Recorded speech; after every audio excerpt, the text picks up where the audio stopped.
গত এক দশকে শেখ হাসিনা এবং তার আওয়ামী লীগ বাংলাদেশের মানুষের রাজনৈতিক অধিকার এবং নাগরিক স্বাধীনতাকে অবনতির দিকে নিয়ে গেছে। শেখ হাসিনার নেতৃত্বে আওয়ামী লীগ বিরোধী দল, সাংবাদিক এবং সুশীল সমাজ গোষ্ঠীর ওপর দমন পীড়ন বাড়িয়েছে, মত প্রকাশের স্বাধীনতাকে রোধ করার জন্য পশ্চাৎপসরণমূলক আইন প্রবর্তন করেছে এবং সরকার বিরোধী সমাবেশগুলোকে ব্যাহত করার প্রয়াস জারি রেখেছে। মানুষের দৈনন্দিন জীবনে অনুপ্রবেশের জন্য ইন্টারনেটের ওপর নিয়ন্ত্রণ এই অপব্যবহারের প্রতিফলন, যার জেরে 2014 সাল থেকে ফ্রিডম হাউসের ফ্রিডম ইন দ্য ওয়ার্ল্ড এবং freedom on the net indices উভয় ক্ষেত্রেই বাংলাদেশের স্কোর কমপক্ষে 10 পয়েন্ট কমেছে। 2024 সালের জানুয়ারিতে নির্বাচনী জালিয়াতির অভিযোগের মধ্যে প্রধানমন্ত্রী শেখ হাসিনা টানা চতুর্থ মেয়াদে নির্বাচিত হন। আওয়ামী লীগ সরকার ধীরে ধীরে সমালোচকদের বিরুদ্ধে ব্যতিক্রমী পদ্ধতি অবলম্বন করে তার লড়াই জোরদার করেছে, যার ফলে দেশে গণতন্ত্র ইতোমধ্যেই ভঙ্গুর এবং সুশীল সমাজের কাজ করার ক্ষমতা কার্যত মুছে ফেলা হয়েছে। তবুও আওয়ামী লীগের আরও 5 বছরের শাসনের পটভূমিতে পরিবর্তন অত্যন্ত গুরুত্বপূর্ণ।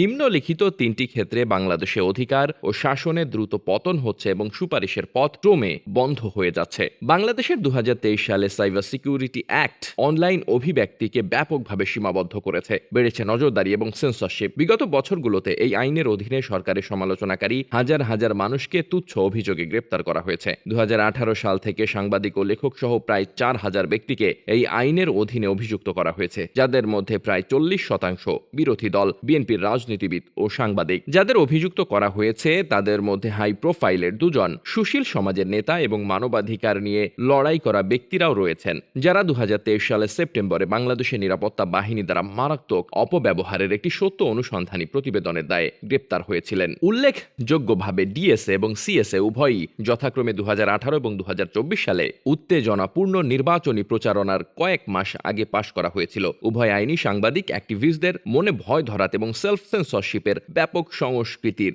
দিকে পরিচালিত করে। এই ভয়ের পরিবেশ 2024 সালে নির্বাচনের আগে উন্মুক্ত রাজনৈতিক বিতর্কের শর্তকেও ক্ষুণ্ণ করেছে। ডিএসএ এবং এখন সিএসএ এর অধীনে যে কোনো অনলাইন তথ্য অপসারণ এবং ব্লক করার আদেশ দেওয়ার অনুমতি দিয়েছে সরকার। নিউজ রুমগুলোকে ক্রমবর্ধমানভাবে সেলফ সেন্সর করার জন্য চাপ দেওয়া হচ্ছে, কারণ সরকারি কর্তৃপক্ষ তাদের ওয়েবসাইট থেকে সংবাদ নিবন্ধনগুলো সরানোর দাবি করছে।